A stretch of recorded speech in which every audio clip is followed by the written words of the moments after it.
welcome back to a new video. So this workout started out with some front squats and they all went generally well until I got to 180. So you'll see some of the easier reps here. I was just trying to get generally warmed up. Obviously got the sleeves underneath everything. Took a pretty big jump from 110 to 150, but that's pretty normal for strength work to kind of take big jumps like that. This 170 didn't feel bad, but as you can see, it was kind of slipping down my left side. You can see in the bottom how it kind of crashed on me, so that's something definitely to improve upon.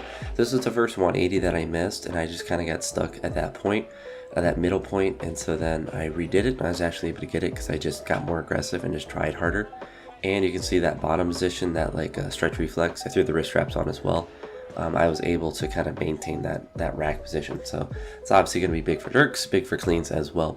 I then went on to do some push presses. And the goal of these was to kind of lead me into doing jerks, and doing them out of the rack was just also a nice break, just from doing power cleans and stuff from the floor. These kind of felt difficult, but they were moving okay, so I kept adding weight. This was the 105, and it was kind of at that point where I was like, this is kind of difficult, but like I think if I just try harder, I'll be able to get more.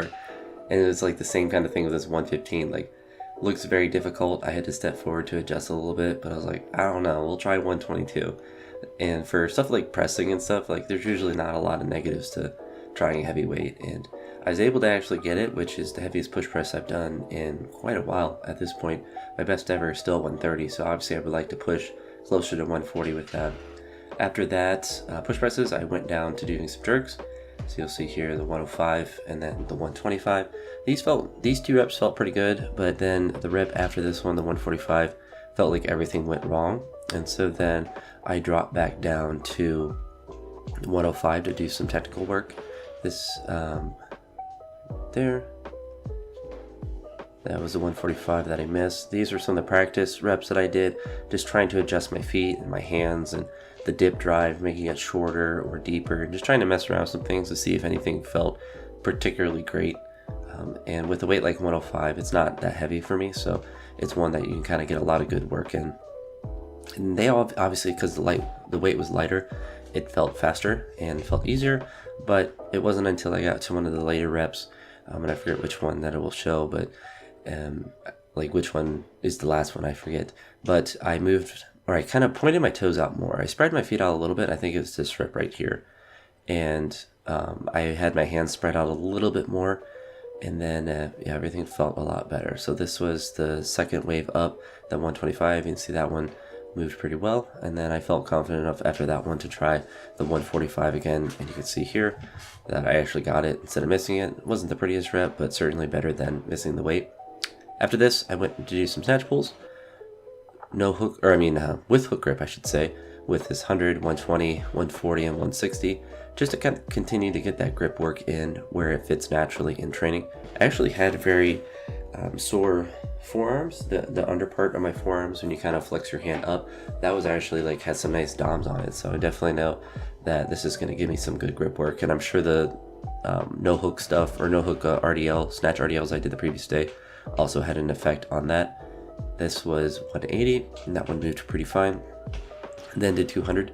My best ever in this movement is 225, but that was like an RP 12, and I almost met my maker at that rep, and I also did it without shoes, and my hips it was a hard lift.